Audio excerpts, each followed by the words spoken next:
इस पवित्र दिन पर आपसे मिलने, आप सभी से आशीर्वाद लेने का अवसर मिलता रहा है। 2015 और 2018 में दिल्ली में और साल 2017 में कोलंबो में मुझे इस कार्यक्रम से जुड़ने का, आपके बीच आने का मौका मिला था।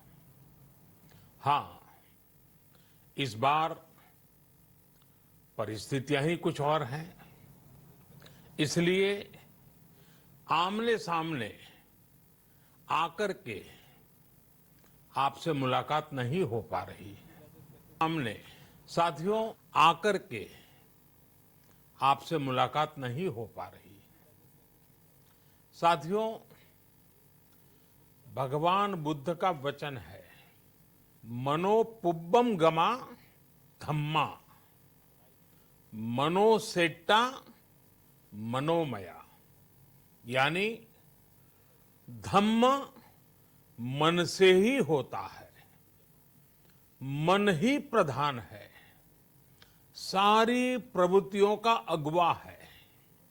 इसलिए आपका और मेरा मन का जो जुड़ाव है, उसके कारण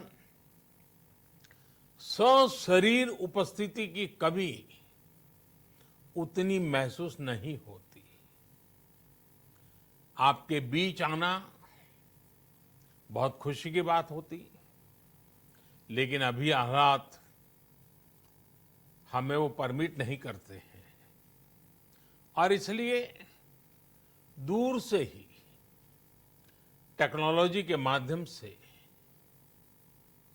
आपने मुझे अपनी बात रखने का अवसर दिया। इससे बढ़कर के संतोष और क्या हो सकता है। साथियों, लॉकडाउन की इस विकट परिस्थितियों में भी वर्चुअल बैसाख बुद्धि पूर्णिमा दिवस समारोह, इसके इस आयोजन के लिए अंतर्राष्ट्रीय बौद्ध संघ प्रशंसा के पात्र है। आपके इस अभिनव प्रयास के कारण ही इस आयोजन में विश्व भर के लाखों अनुयायी एक दूसरे के साथ जुड़ रहे हैं। लुम्बिनी, बोधगया, सारनाथ और कुशीनगर के अलावा श्रीलंका के श्री अनुराधापुर स्तूप और वासुदेवा मंदिर में हो रहे समारोहों का इस तरह एकीकरण कितनी अद्भुत कल्पना है, कितना सुंदर दृश्य है। हर जगह हो रहे पूजा कार्यक्रमों का ऑनलाइन प्रसारण होना अपने आप में अद्भुत अनुभव है। आपने इस समारोह को कोरोना वैश्विक महामारी से मुकाबला कर रहे पूरी दुनिया के हेल्थ वर्कर्स और दूसरे सेवा कर्मियों के लिए प्रार्थना सप्ताह के रूप में मनाने का संकल्प लिया है। करुणा से भरी आपकी इस पहल के लिए मैं आपकी सराहना करता हूं। मुझे पूरा विश्वास है कि ऐसे ही संगठित प्रयासों से हम मानवता को इस मुश्किल चुनौती से बाहर निकाल पाएंगे, लोगों की परेशानियों को कम कर पाएंगे। साथियों, प्रत्येक जीवन की मुश्किल को दूर करने के संदेश और संकल्प ने भारत की सभ्यता को, संस्कृति को हमेशा दिशा दिखाई है। भगवान बुद्ध ने भारत की संस्कृति और इस महान परंपरा को बहुत समृद्ध किया है। वो अपना दीपक स्वयं बने और अपनी जीवन यात्रा में दूसरों के जीवन को भी प्रकाशित करते रहे। और इसलिए बुद्ध किसी एक परिस्थिति तक सीमित नहीं है, किसी एक प्रसंग तक सीमित नहीं है।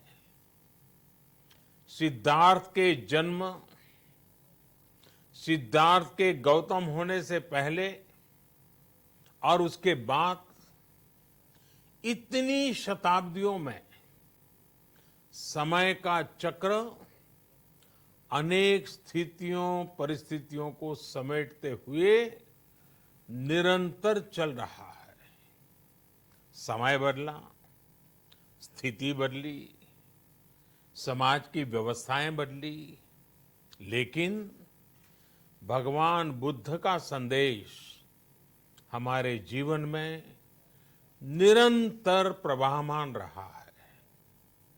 ये सिर्फ इसलिए संभव हो पाया है क्योंकि बुद्ध सिर्फ एक नाम नहीं है, बल्कि एक पवित्र विचार भी है। एक ऐसा विचार जो प्रत्येक मानव के हृदय में धड़कता है, मानवता का मार्गदर्शन करता है। बुद्ध त्याग और तपस्या की सीमा है। बुद्ध सेवा और समर्पण का पर्याय है। बुद्ध मजबूत इच्छा शक्ति से सामाजिक परिवर्तन की पराकाष्ठा है। बुद्ध वो है जो स्वयं को तपाकर, स्वयं को खपाकर, खुद को न्योछावर करके पूरी दुनिया में आनंद फैलाने के लिए समर्पित है। और हम सभी का सौभाग्य देखिए, इस समय हम अपने आसपास ऐसे अनेकों लोगों को देख रहे हैं जो दूसरों की सेवा के लिए, किसी मरीज के इलाज के लिए, किसी गरीब को भोजन कराने के लिए, किसी अस्पताल में सफाई के लिए, किसी सड़क पर कानून व्यवस्था बनाए रखने के लिए चौबीसों घंटे काम कर रहे हैं। भारत में, भारत के बाहर ऐसा प्रत्येक व्यक्ति, विश्व के हर कोने में ऐसा प्रत्येक व्यक्ति अभिनंदन का पात्र है, नमन का पात्र है। साथियों, ऐसे समय में जब दुनिया में उथल पुथल है, कई बार दुख, निराशा, हताशा का भाव बहुत ज्यादा दिखता है, तब भगवान बुद्ध की सीख और भी प्रासंगिक हो जाती है। भगवान बुद्ध कहते थे कि मानव को निरंतर ये प्रयास करना चाहिए कि वो कठिन स्थितियों पर विजय प्राप्त करे, उनसे बाहर निकले। थक कर रुक जाना ये विकल्प नहीं हो सकता। आज हम सब भी एक कठिन परिस्थिति से निकलने के लिए निरंतर जुटे हुए हैं, साथ मिलकर काम कर रहे हैं। भगवान बुद्ध के बताए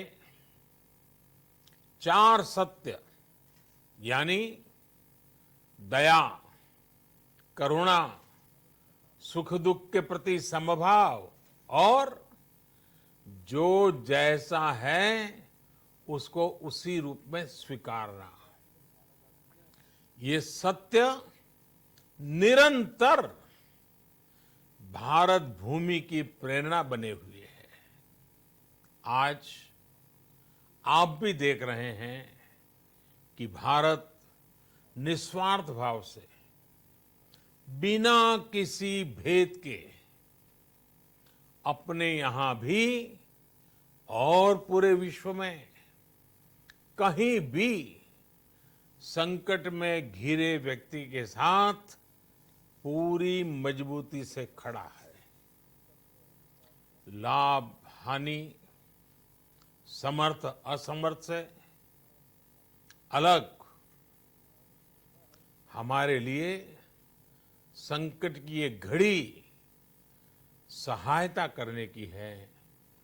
जितना संभव हो मदद का हाथ आगे बढ़ाने की है। यही कारण है कि विश्व के अनेक देशों ने भारत को इस मुश्किल समय में याद किया और भारत ने भी हर जरूरतमंद तक पहुंचने में कोई कसर नहीं छोड़ी है। भारत आज प्रत्येक भारतवासी का जीवन बचाने के लिए हर संभव प्रयास तो कर ही रहा है, अपने वैश्विक दायित्वों का भी उतनी ही गंभीरता से पालन कर रहा है। साथियों, भगवान बुद्ध का एक एक वचन, एक एक उपदेश मानवता की सेवा में भारत की प्रतिबद्धता को मजबूत करता है। बुद्ध भारत के बोध और भारत के आत्मबोध दोनों का प्रतीक है। इसी आत्मबोध के साथ भारत निरंतर पूरी मानवता के लिए, पूरे विश्व के हित में काम कर रहा है और करता रहेगा। भारत की प्रगति हमेशा विश्व की प्रगति में सहायक होगी। साथियों, हमारी सफलता के पैमाने और लक्ष्य दोनों समय के साथ बदलते रहते हैं, लेकिन जो बात हमें हमेशा ध्यान रखनी है वो ये कि हमारा काम निरंतर सेवा भाव से ही होना चाहिए। जब दूसरे के लिए करुणा हो, संवेदना हो और सेवा का भाव हो, तो ये भावनाएं हमें इतना मजबूत कर देती हैं कि बड़ी से बड़ी चुनौती से आप पार पा सकते हैं। सुप्पबुद्धम पबुज्जन्ति सदा घोतम सावका, यानी जो दिन रात हर समय मानवता की सेवा में जुटे रहते हैं वही बुद्ध के सच्चे अनुयायी हैं। यही भाव हमारे जीवन को प्रकाशमान करता रहे, गतिमान करता रहे। इसी कामना के साथ आप सभी का बहुत बहुत आभार। इस मुश्किल परिस्थिति में आप अपना, अपने परिवार का, जिस भी देश में आप हैं वहां का ध्यान रखें, अपनी रक्षा करें और यथासंभव दूसरों की भी मदद करें। सबका स्वास्थ्य उत्तम रहे, इसी मंगल कामना के साथ मैं मेरी वाणी को विराम देता हूं। धन्यवाद। सर्वमंगलम। आप सुन रहे थे जो बुद्ध पूर्णिमा के शुभ अवसर पर वीडियो कॉन्फ्रेंसिंग के जरिए लोगों को संबोधित कर रहे हैं। इतना ही नहीं बल्कि इस वीडियो कॉन्फ्रेंसिंग में सबसे ज्यादा पीएम मोदी ने कोरोना योद्धाओं को सराहा, उनके काम को सराहा, साफ तौर पर कहा कि इस मुश्किल घड़ी में, इस मुश्किल संकट में उनका बहुत बड़ा योगदान है। लगातार वो अपनी लड़ाई को लड़ रहे हैं और लोगों की सेवा में लगे हुए हैं, क्योंकि देश भर में कोरोना का कहर जो है लगातार फैला हुआ है, लगातार फैलता जा रहा है, संक्रमितों की संख्या में लगातार इजाफा होता जा रहा है। और ऐसे में कोरोना योद्धा लगातार इस लड़ाई को डटकर लड़ रहे हैं, लगातार जो है अपने काम को ऊंचाई तक लेके जा रहे हैं, हर संभव प्रयास कर रहे हैं कि लोगों को बचाया जा सके, लोगों की मदद कर रहे हैं। पीएम मोदी ने साफ तौर पर इनके कामों को सराहा।